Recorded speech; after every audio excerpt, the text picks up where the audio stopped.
Jackie Lee Price for Shadowboxruk UK, here with Devsahni. How you doing? I'm good. Thanks for pronouncing my name correctly, Jackie. I appreciate that. That's a good start. Sahni as in sandwich. As in sandwich, yeah. For years I've been terrorised. Bacon Sahni, ham and cheese Sahni. Yeah, and it never gets old. It's funny every time. The thing is, who's laughing now? Yeah, who's laughing now? Probably still them, because it is a silly name. But yeah, good to see you. Yeah, good to see you. Listen, you always seem to be in the mix of everything at the minute. Wow, talk to me about the last sort of 12 months of your career working for Queensberry Promotions, being in the centre of the universe where boxing's concerned. Crazy. When you put it like that, it's been unreal. And I think really what took things to another level for me personally, and I guess for boxing, was Riyadh season, getting involved, Fury and Ngannou, everyone's saying, well, that's, why is he fighting? We've already seen this with Mayweather McGregor. Frank warning that bigger things were coming. This is just a taster of what's to come. It's a game changer, and the game truly changed. And for me, because obviously I'm with Queensberry, that Queensberry heavily involved in that event, of course Tyson Fury's promoter, it meant that they used me to do stuff, which was great. Suddenly I was front and centre for a huge show, much bigger than I've worked on before, and I can't thank Queensberry enough for trusting me and allowing me to grow in that role, because they could have just been like, it's a big show, Dev's good, all right, the smaller ones, let's get someone else in, a bit more profile kind of thing, but they backed me and they used me, and I think I've done okay so far. I could do better, we all can, but I've enjoyed it. And the last year has been great. It's been fantastic. What's amazing about that is the fact that, like you said, they could have got a bigger name, but the beauty was developing. They saw obviously your talent, and it's what Frank does, right? Be fair, he gets talent and he moulds it and he matches it correctly and he builds it up, and he's sort of done it with me. Yeah, when you think of it like that.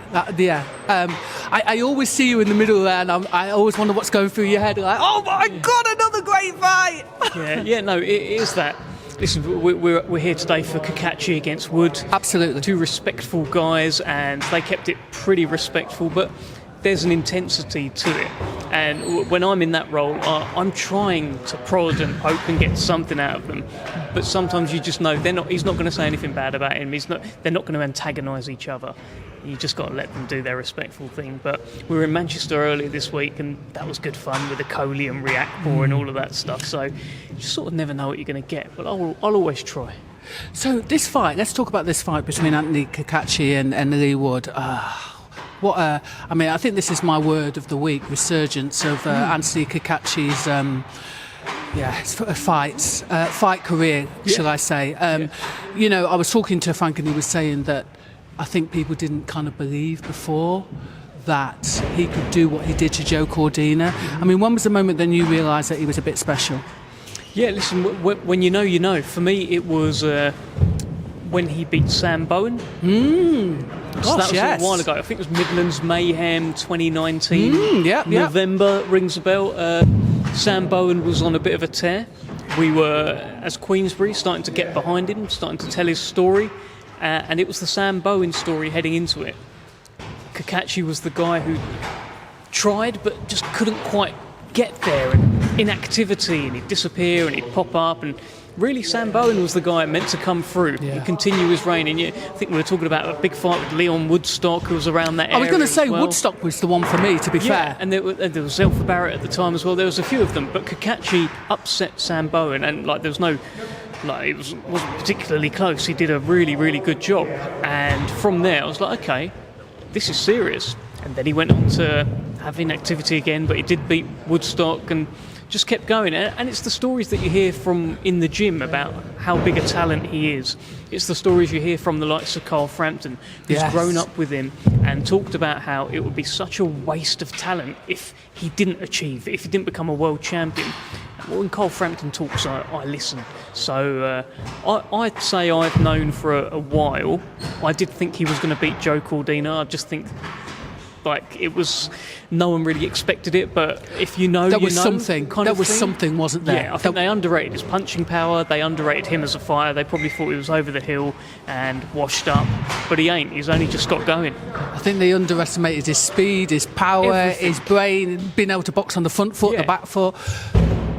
Do you see the same Kakachi? I mean, there was a moment before the fight with Joe Cordino, and I interviewed him, and I thought, and I'm a coach, and I was like, this kid, sorry Joe, but this, it felt to me like it was his The moment. fire, isn't it? Yes. He's got that fire that burns in him. And I did an interview with him earlier, and I asked him if that's still burning as much, because a few years ago he needed this. He needed the breakout. He was delivering pizzas and stuff like that to try and make ends meet. He needed boxing to really elevate his life, and he's now done that. He's now talking about, for this training camp, he might go to Italy, he might go to Spain. For a previous training camp, he spent the whole thing like in a caravan near his house. So I've been asking him, is that hunger still there? Does it still burn as much? You don't need it as much. And it sounds like he does. Oh. It sounds like he really wants it. Yeah. So, you know when you just look in someone's eyes and you just think, Jesus Christ, he means this. Every time I'm around Anthony Kakachi, I feel that way. Yeah, for sure. I want to talk a little bit about, because Queensberry Promotions seems to be killing it with the heavyweights at the minute. He's snatching everybody. Chizora's last fight, we were told, 49 fight, and he was out. Well, apparently now it's going to be 50. What are your thoughts on that? Well, that was always billed as his last fight in the UK. So that was the whole thing. UK? I'm only hearing that part now. No, that was the whole build-up, because he wants to get to 50 fights. So he'd always talked about getting to 50. That was fight number 49, his last dance in the UK. But yeah, that's what I'd keep saying at the start of the presses as well. Last one in the UK. Sounds like he wants to do another one in the UK. So I know it's probably a difficult question for you to. I mean, we've got a lot of love for Chisora, but it, if I'm honest, it was quite a difficult fight to watch. it was more difficult for Otto Allen. It was more difficult for Otto Allen, who was a highly kind of thought of heavyweight, who when AJ beat him it was considered a really good win, showed the momentum, who gave Tyson Fury a bit of trouble when they boxed, who beat Murat Gassiev, who beat Dominic Brazil. Chisora just beat him up in there. So it wasn't particularly hard for me to watch Chisora go about it. I'd say Otto Wallin had a harder night than anyone. Yeah. But everything with a beginning will have an end, and I think he knows 50 will be enough. I think. I mean, if I'm honest, I'm one of the few that have said I wish he had got these opportunities earlier in his career and got the bag and left. And you mentioned obviously the new heavyweight. He's fighting for the love, by the way. I don't think he's fighting for money. I think the bag is secured. So he's done well financially. He's been in some big fights. Even in the love of the sport, and I can imagine, because he is a limelight guy, and I don't mean that in a rude way. He's very comfortable in the limelight, but sometimes somebody has to save somebody from themselves. That's just I think he's doing it for fight 50. Yeah. Like that's and even Frank's been saying like that will be the last one, won't it, Derek? And Derek's going, yeah. So he's going, yeah, okay, yeah. One of them ones. But no, I think that will be it. I think he knows. He said it after the Joe Joyce fight. I interviewed him, and he was like, "This is hard, man. I don't know how many more of these I can do." I said, "I guess like when you know, kind of thing." He knows. Yeah. I do wish him all the luck. You're out in Riyadh next week, February 22nd, is it not? Yeah, next Saturday. So, Dubois, Parker, let's talk about that, because Andy Lee feels they've got the measure of Dubois. They feel that, or he feels that Parker has got bigger IQ, that he's going to outbox him, and he's going to take him into the trenches in the second part of the fight. In your opinion, how does Daniel, solidify this kind of next stage of his career and beat Joseph Parker? If you're in the Daniel camp, and listen, I'm not going to make a prediction, and I really like both guys. I see a route to victory for both guys. For Daniel, just keep being Daniel Dubois. don't overthink it, stick it on him straight away. Look at what you did against Anthony Joshua. He was just in a great place. You saw the ring walk, he just looked like the boss. And now that he's got that win, you can see he feels like the boss more than ever. So I think it's on him to just stick it straight on Joe Parker, not really worry too much about what's coming back, and just try and knock him out as quickly as possible. And I don't think he'll do anything other than that. I think Daniel Dubois will just try and knock Joe Parker out quickly. Yeah, I love the fact you've alluded to when he walked into the ring, because you can tell when a fighter's walking in. You think, "Whoa, this is." I think so. This is different. Yeah, his shoulders were just like broad, and he was just like looking up. And I actually did a little video on Instagram where I compared that ring walk to his ring walk against Usyk, and his ring walk against Usyk. Listen, he had a great moment in that fight that it could have gone his way, but if we just focus on ring walks, he was looking back, looking for his dad, looking for his brother to come and join him and things like that, like really getting into the music, singing along. It just didn't look like Daniel Dubois. Yeah. And this time he walks just like, he only really looked straight ahead, and he was just cool. He just looked like a man possessed, ready to go and do a job. No distractions, no getting too into the songs or anything, just here to do a job. There was definitely a flow there. I'm looking forward to that fight. I can't. Again, it's difficult to pick. I think because we should obviously be behind Daniel Dubois. Daniel Dubois also used to box for IBC, somewhere I used to coach. But there is something just quite nice about Joseph Parker.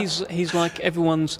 He's going to be a lot of people's favourite heavyweight at the moment. He's such as well. a great guy. He does those great call-out videos. He did a version of Back for Good, I think it was, when he called out Dillian Whyte. This is amazing stuff. He is he's a friendly man, and he's a great man. I love being in his company.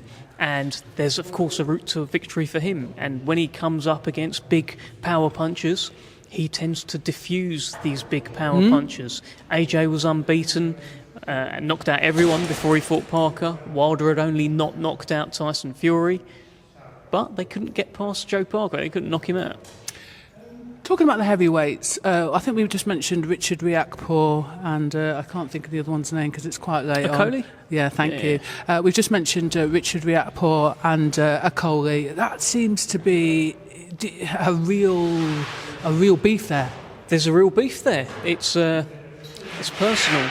It's personal, and that press conference was good. It was good fun because Akoli told, that we've seen what happened on the red carpet, and then Akoli said, well, I said this about Madonna, and Richard Riakporhe didn't have an awful lot to say back. I missed that. What was are we allowed to repeat? What was said about Madonna? He said, I went up to Richard Riakporhe and I told him Madonna's old now. Is that his best diss?